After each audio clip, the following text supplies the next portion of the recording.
Welcome to dear student guys. इस video में कक्षा 10वीं के छात्रों के लिए वन लाइनर जो कि हिंदी विषय का है कंप्लीट लेकर आ चुके हैं। क्विज बोर्ड के द्वारा ऑफिशियली इस वर्ष जारी किया गया है। यहाँ पर जो 25 नंबर का सेक्शन होता है बोर्ड एग्जाम में, यहाँ पर जो ऑब्जेक्टिव्स आते हैं कंप्लीट यहीं से आने की पूरी संभावना है। तो गाइस यहाँ पर आप देख सकते हो आपका भाग 2 है जो कि क्षितिज। यहाँ पर आप देख सकते हो पदखंड और यहाँ पर विषय क्रम दिया हुआ है, तो ये आपको ध्यान रखना बहुत ज़रूरी है। तो यहाँ पर गाइस आप देख सकते हैं सूर्य के पद, सूरदास और भक्तिकाल, फिर राम लक्ष्मण परशुराम संवाद, यहाँ पर तुलसीदास भक्तिकाल, आत्मकथा जयशंकर प्रसाद छायावाद, और फिर है उत्साह अट रही है सूर्यकांत त्रिपाठी निराला, और यहाँ पर यह छायावाद है कालिस का। फिर यह दंतुरीन मुस्कान, और यहाँ पर है गाइस इसके जो कवि हैं कवि है नागार्जुन जो कि प्रगतिवाद के हैं। फिर संगतकार तो यहाँ पर जो मंगलेश डबराल है आधुनिक युग के हैं। इसके बाद गाइस यहाँ पर जो क्वेश्चन है आप इनको ध्यान से देखिएगा। यहाँ पर कंप्लीट जो क्वेश्चन है गाइस आपको इसे ध्यान रखना है। यहीं से आपके ऑब्जेक्टिव्स, रिक्त स्थान, सही जोड़ी, सत्य सत्य और एक वाक्य में उत्तर कंप्लीट यहीं से बनने वाले हैं। तो एक एक करके आप पॉइंट्स को ध्यान से देखिएगा। सूरदास का जन्म 1478 में हुआ था। सूरदास का जन्म के अनुसार उनका जन्म स्थान दिल्ली के पास सीही में माना जाता है। सूरदास के गुरु बल्लभाचार्य थे। ये क्वेश्चन का देखिए 3 बार रिपीट हुआ लगातार, आप यहाँ पर देख सकते हैं। सूरदास अष्टछाप के कवियों में सर्वाधिक प्रसिद्ध है। सूरदास मथुरा और वृंदावन के बीच गांव घाट पर रहते थे। सूरदास श्रीनाथ जी के मंदिर में भजन कीर्तन करते थे। सूरदास का निधन 1583 में पारसोली में हुआ था। सूरदास के 3 ग्रंथ हैं जिस ग्रंथों के नाम आप देख पाओगे, सूरसागर, शाहिद लहरी और सुरसावली। फिर सूरदास सूरसागर है जो इनका ग्रंथ, ये लोकप्रिय है। फिर है सूरदास वात्सल्य और श्रृंगार के कवि थे। सूरदास कृष्ण के अनन्य भक्त थे। सूरदास की भाषा ब्रज है। सूरदास के पद लोकोक्तियों की परंपरा की श्रेष्ठ कड़ी है। और अगला है गाइस यहाँ पर सूरदास के पद सूरसागर के भ्रमर गीत के 4 पद लिए गए हैं। कृष्ण ने मथुरा जाकर कंस का वध किया। कृष्ण ने उद्धव के द्वारा गोपियों को समझाने का योग संदेश भेजा। कृष्ण ने योग संदेश के माध्यम से गोपियों की विरह वेदना को शांत करने का प्रयास किया।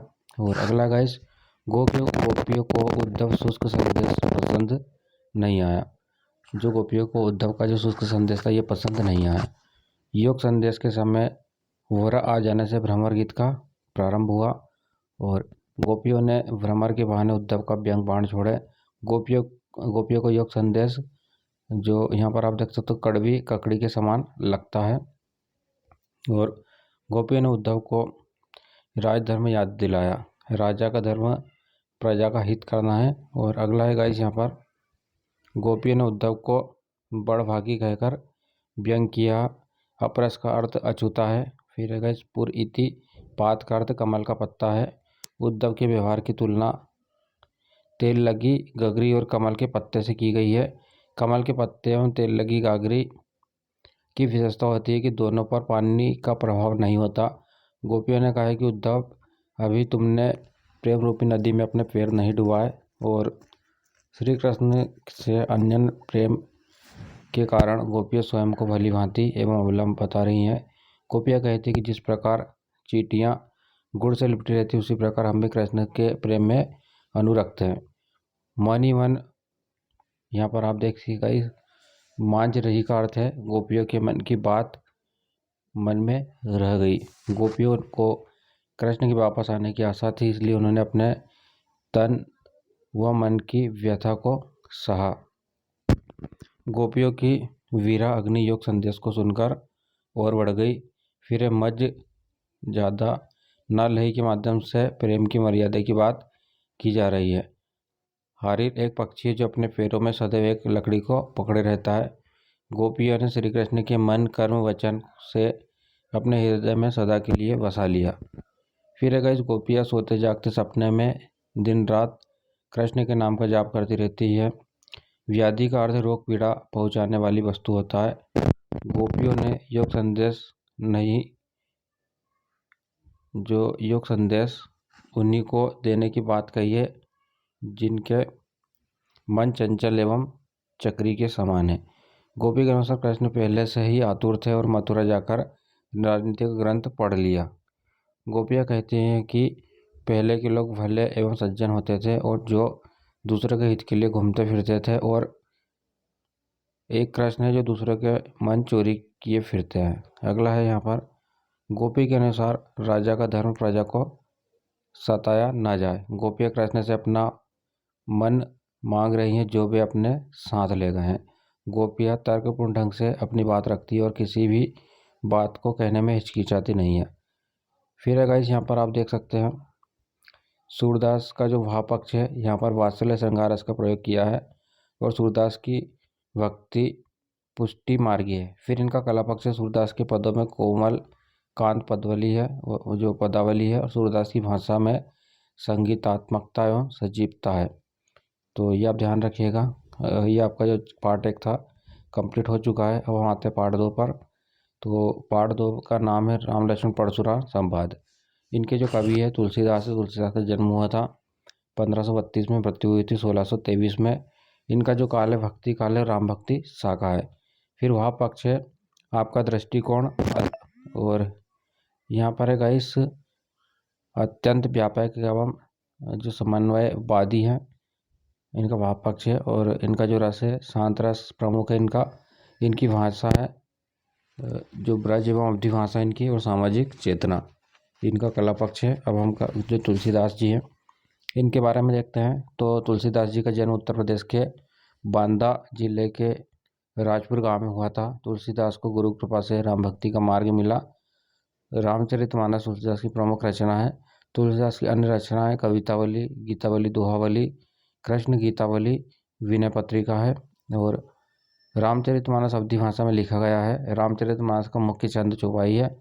विनय पत्रिका की रचना गेय पदों में हुई है। तुलसीदास की रचनाएं प्रबंध और मुक्तक दोनों प्रकार के काव्यों का उत्कृष्ट रूप है।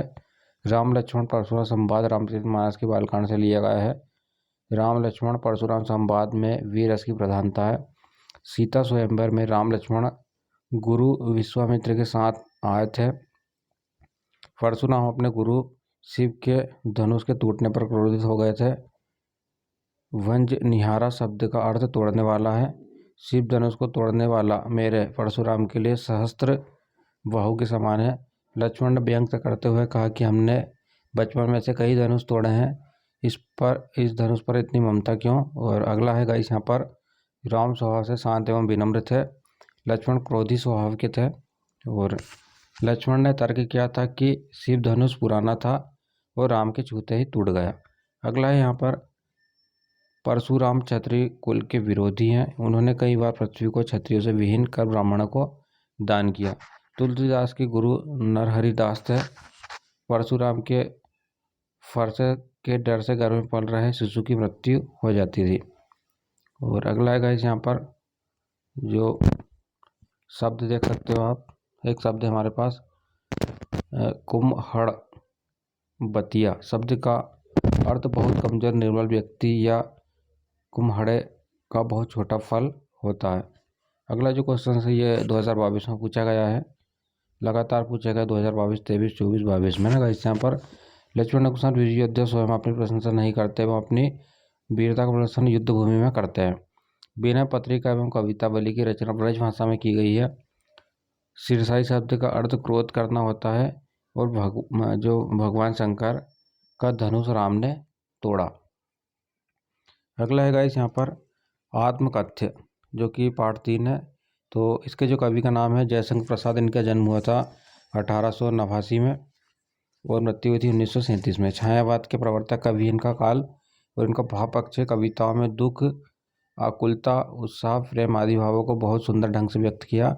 इनका कला पक्ष है प्रगति का मानवीकरण और श्रृंगार रस। फिर है गाइस यहाँ पर जयशंकर प्रसाद का जन्म वाराणसी में हुआ। जयशंकर प्रसाद की प्रमुख रचनाएं चित्रधार, कानून कुसुम, झरना, आंसू, लहर और कामयानी है। जयशंकर प्रसाद की कामयानी आधुनिक हिंदी की श्रेष्ठतम काव्य कृति है। फिर है गाइस जयशंकर प्रसाद के साथ साथ जो जयशंकर प्रसाद है कवि के साथ साथ यहाँ पर आप देखोगे गद्यकार है। गद्यकार भी थे। अजातशत्रु, चंद्रगुप्त, स्कंदगुप्त, ध्रुव स्वामिनी उनके नाटक है। प्रेमचंद के संपादन में हंस पत्रिका का संपादन किया। कवि आत्मकथा लिखने से इसलिए बचना चाहते हैं कि उनकी आत्मकथा का उपहास न करे। कवि कहता है कि हर भौरा फूल में मंडराता हुआ, गुनगुनाता हुआ अपनी कुछ कहानी कहता है। कवि के अनुसार मुरझाना, गिर जाना, जो मुरझाकर गिर रही पत्तियां जो हैं निराशा का प्रतीक है। और अगला है, कवि को अपनी आत्मकथा सुनने में अभी समय नहीं हुआ है, क्योंकि कवि को अभी जीवन में कोई उपलब्धि प्राप्त नहीं हुई है। फिर स्मृति पाथेय से कवि का आशय स्मृति रूपी संबल से है। कवि ने आलिंगन में सुख आते आते रह गया। कवि के आलिंगन में जो सुख है आते आते रह गया। फिर है प्रवंचना शब्द का अर्थ धोखा देना होता है। आगे देखिएगा गाइस, यहाँ पर अब हम देखते हैं जो पार्ट 4 है, उत्साह अट रही है पार्ट का नाम है। और यहाँ पर इनके जो कवि हैं, कवि का नाम है गाइस सूर्यकांत त्रिपाठी निराला। जन्म है 1899 और मृत्यु 1961। कालीन का छायावाद के प्रवर्तक कवि हैं। इनका भाव पक्ष है रूढ़ियों के विरोधी, वीर रस ओज गुण की प्रधानता है भाव पक्ष में। कला पक्ष आपकी भाषा धारा प्रवाह शुद्ध खड़ी बोली है और मुक्त छंद का विकास हुआ है। और इसके बाद हम पर आप देख सकते हो प्रकृति चित्रण। फिर है गाइस सूर्यकांत त्रिपाठी निराला की प्रमुख रचना है अनामिका, परिमल, कुकुरमुत्ता में नए पत्ते। फिर है गाइस निराला रचनावली के 8 खंडों में उनका संपूर्ण साहित्यिक प्रकाशन है। उत्साह बादलों को संबोधित करते हुए एक आह्वान गीत है। बादल निराला का प्रिय विषय है। उत्साह कविता में ललित कल्पना और क्रांति चेतना दोनों है। क्रांति उत्साह से आती है। जो क्रांति है ये कहाँ से आती है? उत्साह से आती है। बादलों को नवजीवन वाले कहा गया है। अट नहीं रही कविता में फागुन मास वसंत ऋतु की सुंदरता का वर्णन है। बादल अज्ञात दिशा से आते हैं और अट रही है से आशय है फागुन की सुंदरता प्रकृति में समा रही है। विश्व के सभी जन गर्मी से व्याकुल हो रहे हैं। पत्तों से लदी डाल कहीं लाल एवं कहीं हरी है। निराला ने बादलों की तुलना बालकों की घुंघराले बाल से की है। वसंत ऋतु जब सांस लेती है तो सुगंध चारों ओर फैल जाती है। उत्साह कविता में बादल हृदय में उत्साह के संचार और संघर्ष के लिए प्रेरित करता है। अगला गाइस यहाँ पर यह दंतुर मुस्कान फसल। तो यहाँ पर आप देखिएगा इसके कवि नागार्जुन। जन्म है 1938, मृत्यु 1958। काल इनका प्रगतिवाद। भाव पक्ष सामाजिक यथार्थ एवं प्रकृति चित्रण। कला पक्ष प्रगतिशील विचारधारा एवं सामाजिक व्यवस्था। अब गाइस यहाँ पर आप देखिएगा नागार्जुन की प्रमुख काव्य कृतियाँ हैं युगधरा, सतरंगे पंखों वाली, हजार हजार बाहों वाली। नागार्जुन का संपूर्ण कृति नागार्जुन रचनावली के 7 खंडों से प्रकाशित है। और अगला है गाइस यहाँ पर मातृभाषा मैथिली में नागार्जुन यात्री नाम से प्रतिष्ठित है। नागार्जुन को आधुनिक कबीर भी कहा जाता है। यह दंतरुत मुस्कान कविता में छोटे बच्चों की मनोहरी मुस्कान का वर्णन है। कवि का मानना है कि बच्चे की मुस्कान की सुंदरता में ही जीवन का संदेश है। और अगला गाइस जो हमारे पास शब्द है दंतुरित, मुस्कान की मोहकता तब और बढ़ जाती है जब उसके साथ नजरों का बागपन जुड़ जाता है। फसल शब्द सुनते ही खेतों में लहराती फसल आंखों के सामने आ जाती है। फसल ढेर सारी नदियों में पानी का जादू है। किसान के हाथों के स्पर्श की गरिमा है। कई खेतों की मिट्टी का गुणधर्म है। दही, घी, शहद, जल और दूध के योग को पंचामृत कहते हैं। जो कनखी का अर्थ होता है तिरछी निगाह से देखना। नागार्जुन का मूल नाम वेदनाथ मिश्र था। फिर है गाइस यहाँ पर संगीतकार या संगतकार। अगला जो चैप्टर है आपका चैप्टर नंबर 6।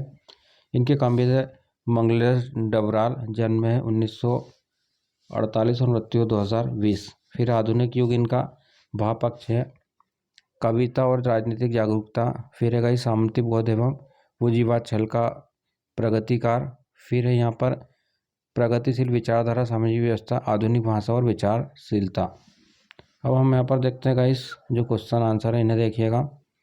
तो जो मंगलेश डबराल, इनका जन्म हुआ था टिहरी गढ़वाल मतलब उत्तर प्रदेश के कालापानी गांव में हुआ था। जो हमारे लेखक है भोपाल में भारत भवन से प्रकाशित होने वाले पूर्व ग्रह में सहायक संपादक हुए और इन्होंने लखनऊ से प्रकाशित अमृत प्रभात है ना, इसको ध्यान रखना, अमृत प्रभात में नौकरी की थी।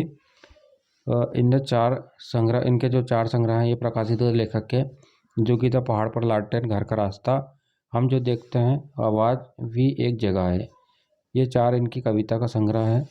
फिर जो मंगलेश हैं इनको मतलब साहित्य अकादमी का पुरस्कार से सम्मानित किया गया और संगीतकार, कविता गायन के मुख्य गायक का साथ देने वाले संगीतकार की भूमिका में महत्वपूर्ण विचार किया इन्होंने और मुख्य गायक की आवाज़ चट्टान जैसी भारी थी। फिर है गाइस यहाँ पर अगला, जो संगीतकार की वह सुंदर कमज़ोर काँपती हुई आवाज़ शायद मुख्य नाटक का छोटा भाई या शिष्य था।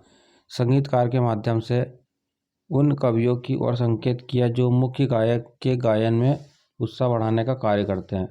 सफलता के पास शिखर पर पहुंचने के दौरान यदि व्यक्ति लड़खड़ाता है तब उसे सहयोगी हिम्मत, धैर्य, उत्साह बढ़ाकर संभालता है। फिर है गाइस यहाँ पर संगीतकार मुख्य गायक के सुर में सुर मिलाकर उसे बुलंदी पर पहुंचाने में मदद करता है। ध्वनि मध्य शतक जो सप्तक के ऊपर हो तो यहाँ पर तार सप्तक, इसको कहते हैं हम तार सप्तक। और यहाँ पर संगीतकार मुख्य गायक का ढांढस बांधने का कार्य करता है। और अगला है यहाँ पर गाइस, हम पेज को स्क्रॉल करते हैं तो ये आ गया आपका क्षितिज भाग 2 जो कि गद्य खंड है। इसका विषय क्रम आप देख सकते हो। यहाँ पर पाठ है आपके पास, पहला पाठ है नेताजी का चश्मा, इसके लेखक है स्वयं प्रकाश, ये विधा का नाम है कहानी। आपका जो पाठ 2 है बाल गोविंद भगत, इसके लेखक है राम वृक्ष बेनपुरी, विधा का नाम है रेखा चित्र। अगला जो पाठ है तीसरा लखनवी अंदाज, इसके लेखक का नाम है यशपाल, व्यंग है। एक कहानी यह भी, इसके लेखक है मन्नू भंडारी, आत्मकथा है। और अगला है गाइस नौबत खाने में इबादत, यतीन्द्र मिश्र है, व्यक्ति चित्र है। संस्कृति भगत आनंद जो है कौशल्यान, इनका नाटक, इनका जो है हमारे पास विधा का नाम है निबंध। अब गाइस नेताजी का चश्मा यहाँ पर आप देखिएगा तो यहाँ पर स्वयं प्रकाश जो कि लेखक का नाम है, इनका जन्म 1947 में इंदौर मध्य प्रदेश में हुआ था। स्वयं प्रकाश ने मैकेनिकल इंजीनियरिंग की पढ़ाई करके एक औद्योगिक प्रतिष्ठान में नौकरी की। स्वयं प्रकाश ने वसुधा पत्रिका का संपादन किया। स्वयं प्रकाश 8वें दशक में उभरे हुए समकालीन कहानी के महत्व और महत्वपूर्ण हस्ताक्षर किए। स्वयं प्रकाश के 13 कहानी संग्रह प्रकाशित हो चुके हैं। सूरज कब निकलेगा, आएंगे अच्छे दिन भी, आदमी जात का मतलब आदमी जात का आदमी, और संधान आदि स्वयं प्रकाश की उल्लेखनीय रचना है। स्वयं प्रकाश ने चर्चित उपन्यास बीच में विनय और ईंधन है। स्वयं प्रकाश को पहल सम्मान मनवाली पुरस्कार, राजस्थान साहित्य अकादमी पुरस्कार से पुरस्कृत किया गया। स्वयं प्रकाश का निधन सन 2019 में हुआ। स्वयं प्रकाश मध्य वर्गीय जीवन के सकुल चचेरे लेखक है। स्वयं प्रकाश की कहानियों में वर्ग शोषण के विरुद्ध चेतना, सामाजिक जीवन में जाति, संप्रदाय और लिंग के आधार पर हो रहे भेदभाव के खिलाफ प्रतिकार का स्वर भी है। स्वयं प्रकाश की कहानी रोचक किस्सा गोई शैली में लिखी गई है। नेताजी का चश्मा पाठ कहानी विधा में लिखा गया है।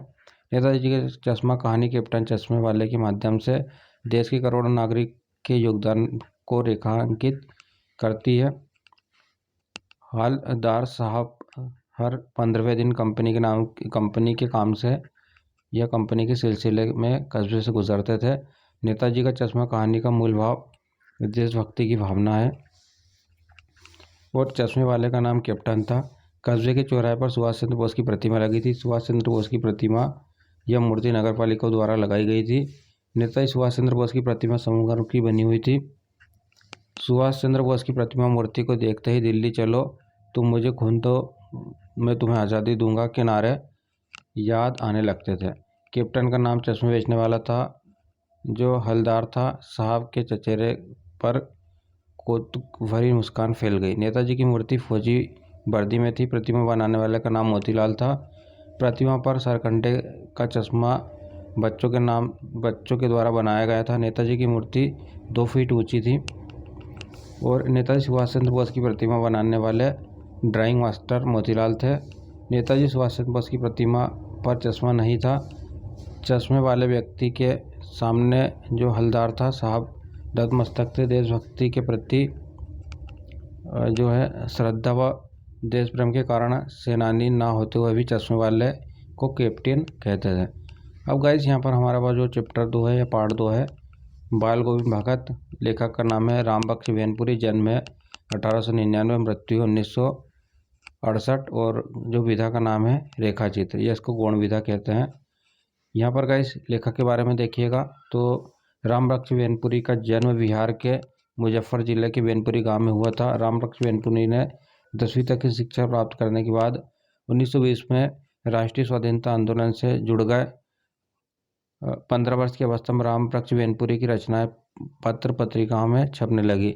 रामबख्श वेनपुरी ने तरुण भारत, किसान मित्र, बालक, युवक योगी, जनता जनवाणी और नई धारा आदि दैनिक, साप्ताहिक एवं मासिक पत्र पत्रिकाओं का संपादन किया।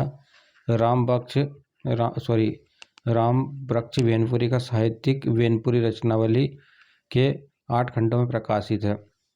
और अगला है यहाँ पर रामबख्श वेनपुरी की महत्वपूर्ण रचना है पत्तियों के देश में, ये इनको उपन्यास, चीता के फूल कहानी है, अम्पाली नाटक है, माटी की मूर्ति जो है रेखा चित्र है, पैरों में पंख बांधकर यात्रा वृत्तांत है, जंजीरें और दीवारें, स्मरण आदि हैं।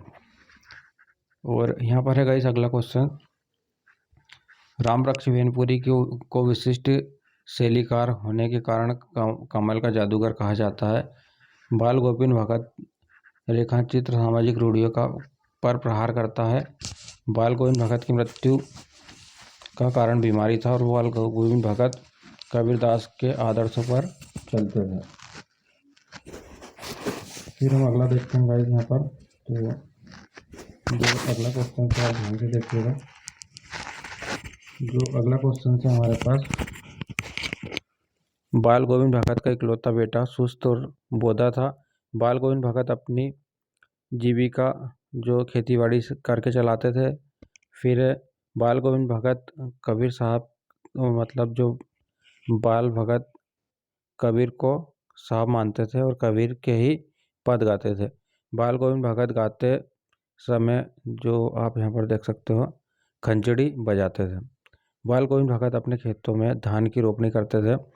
बाल गोविंद भगत मंझोले कद के जो गोरे चिट्टे आदमी थे और बाल गोविंद भगत कबीरपंथियों की सी कनफटी टोपी एवं गले में तुलसी की जड़ों की बेड़ोली माला बांधे रहते थे। बाल गोविंद भगत के मस्तक पर हमेशा रामानंदी चंद्र लगा रहता था। बाल गोविंद भगत की जो प्रभातियाँ कार्तिक मास से शुरू होकर फागुन मास तक चलती थी।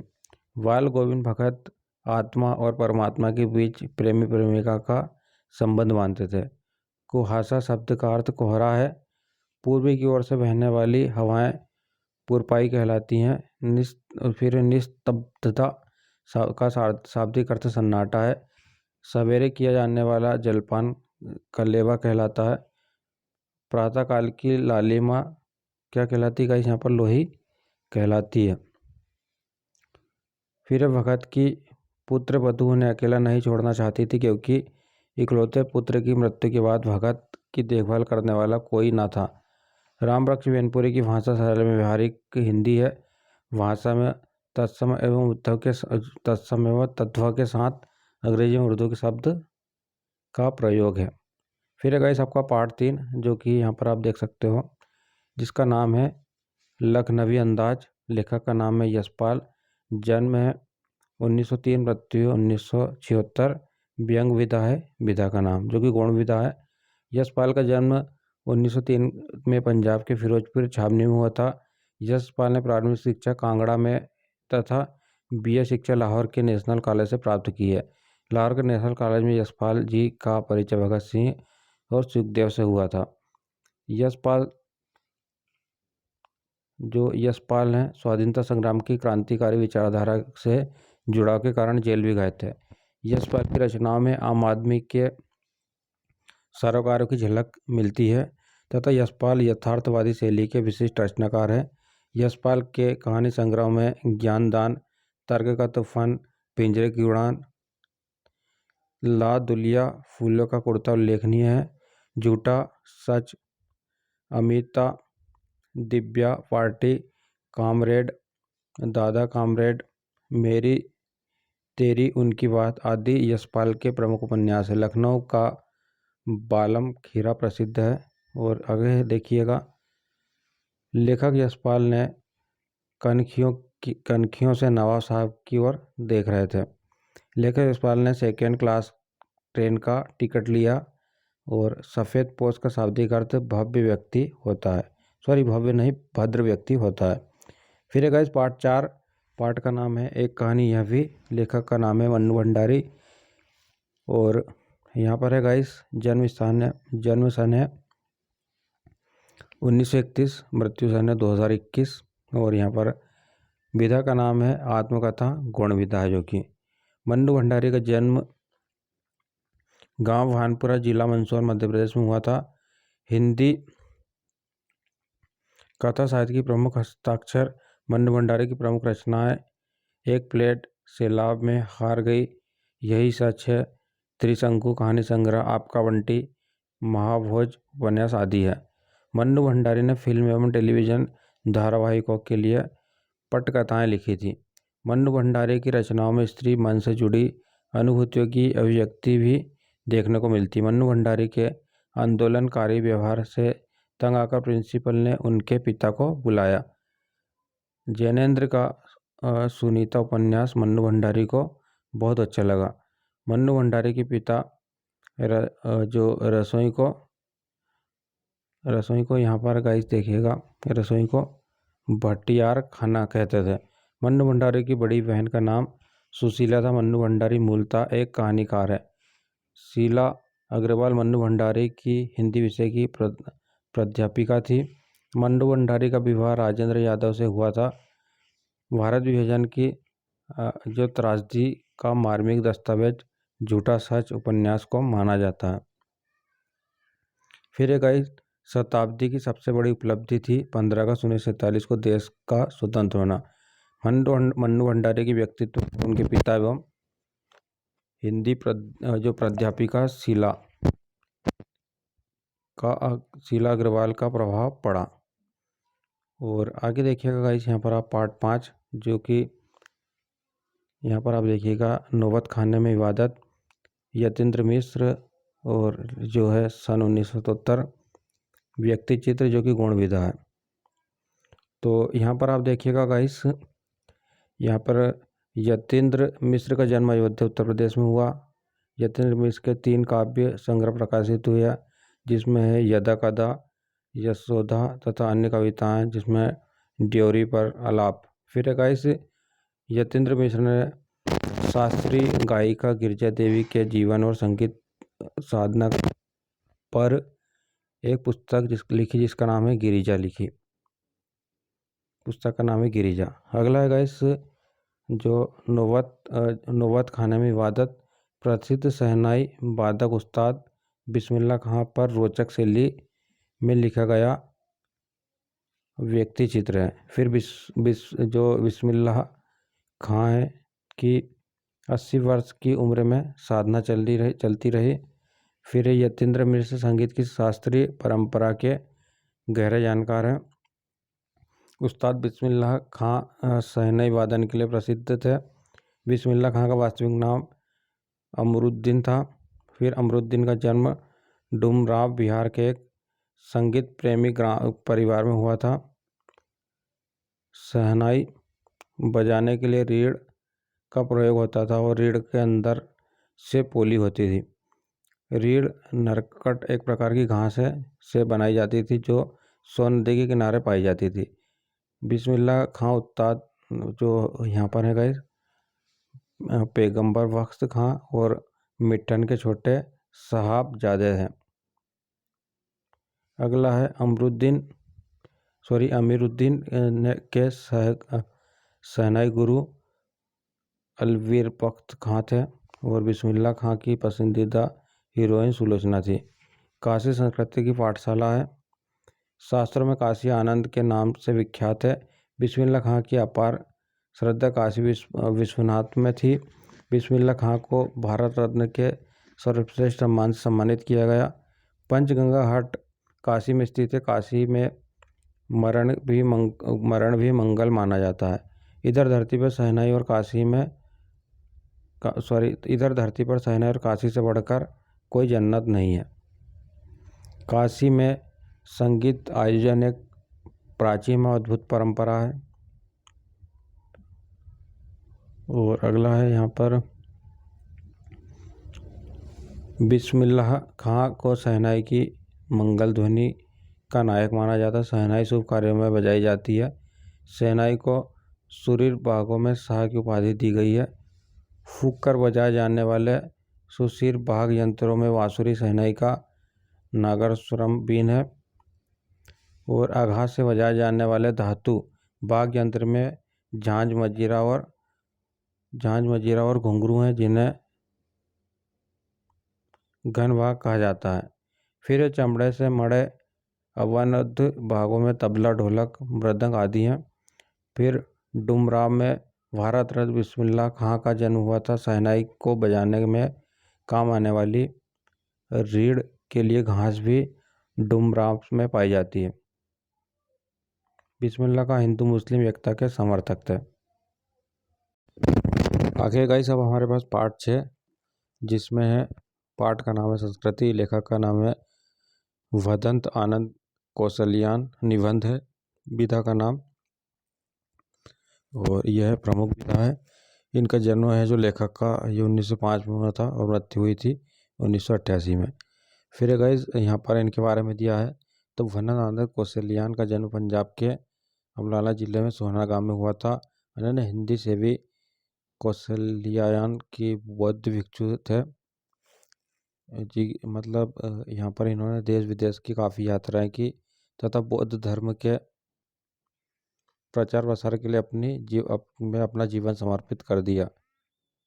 और अगला है गाइस यहाँ पर वदंत आनंद कौशल्यान लंबे अरसे तक वर्धा में रहे, जो वदंत की 20 से अधिक पुस्तकें प्रकाशित हैं। अब गाइस यहाँ पर जो आप वीडियो इसको रोक कर इसको ध्यान से पढ़ लीजिएगा, जो क्वेश्चंस एग्जाम में पूछे गए हैं। अब हम यहाँ पर इन पर के बारे में डिस्कस करते हैं, क्योंकि जो वीडियो है इसकी लेंथ यहाँ पर आप देख सकते हो काफ़ी ज़्यादा हो चुकी है, लगभग आधे घंटे से ऊपर का हो गया है। तो देखिए गाइस यहाँ पर ये क्वेश्चन पूछा गया था, तो आप इसको ध्यान से देख लीजिएगा। एक संस्कृति व्यक्ति किसी नई चीज़ की खोज करता है। तो यहाँ पर आप इसको देख लो, वीडियो को रोक कर इसको आप पढ़ लीजिएगा ध्यान से।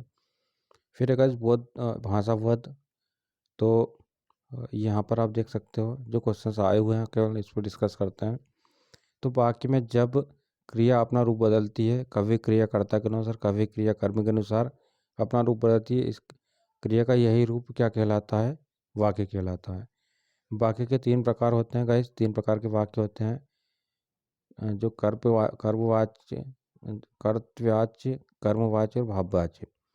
तो यहाँ पर गाइस जो कर्ता अनुसार क्रिया का रूप परिवर्तन, जिसमें कर्ता के लिंग वचन पुरुष से प्रभावित।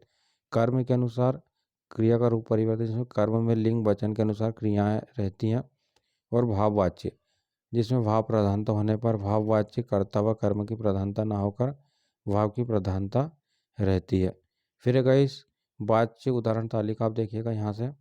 तो इसमें मैं हंसता हूँ, श्याम खाता है, गिरीश चलता है, जो कर्तवाच्य है। फिर कर्मवाच्य में देखो, मेरा द्वारा हंसा जा रहा है, श्याम द्वारा खाया जा रहा है और गिरीश द्वारा चला जा रहा है। मुझे से हंसा जाता है, श्याम से खाया जाता है और गिरीश से चला जाता है। यह है ये वाला जो है भाववाच्य है। अब गाइस यहाँ पर लगातार जो क्वेश्चन आए हुए आप देख सकते हो। यहाँ पर प्रवंचना शब्द का सार्थक अर्थ धोखा है। फिर है दशानन में बहुव्रीहि समाज है, अधिक बोलने वाले को वाचाल मतलब इसको वाचाल कहते हैं। नाच न जाना आंगन टेढ़ा लोकोक्ति है। और समाज 6 प्रकार के होते हैं। फिर सब चला जाए क्या है भाववाच्य। फिर है गाइस नाटक और कहानी, इसमें अंतर है। ये अंतर दोनों आप देख लीजिएगा, एग्जाम में पूछा जाता है तो आप इसको देख लीजिएगा। 9 2 11 होना मतलब होता है भाग जाना। गाइस अब यहाँ पर जो इंपॉर्टेंट है जो एग्जाम में पूछेगा केवल हम वही देख रहे हैं, तो इसका मतलब होता है भाग जाना। प्रयोग बिल्ली को देख चूहे 9 2 11 हो गए। आँख का तारा तो मतलब सबसे प्यारा होना, वह सबकी आंखों का तारा है। प्रतिदिन शब्द का समास विग्रह है दिन दिन, और यहाँ पर समाज है अवयव है समाज, इसका उदाहरण है। फिर राजपूत शब्द है जो समाज विग्रह है राजा का पुत्र। यह मतलब सृष्टि तत्पुरुष समाज का उदाहरण है।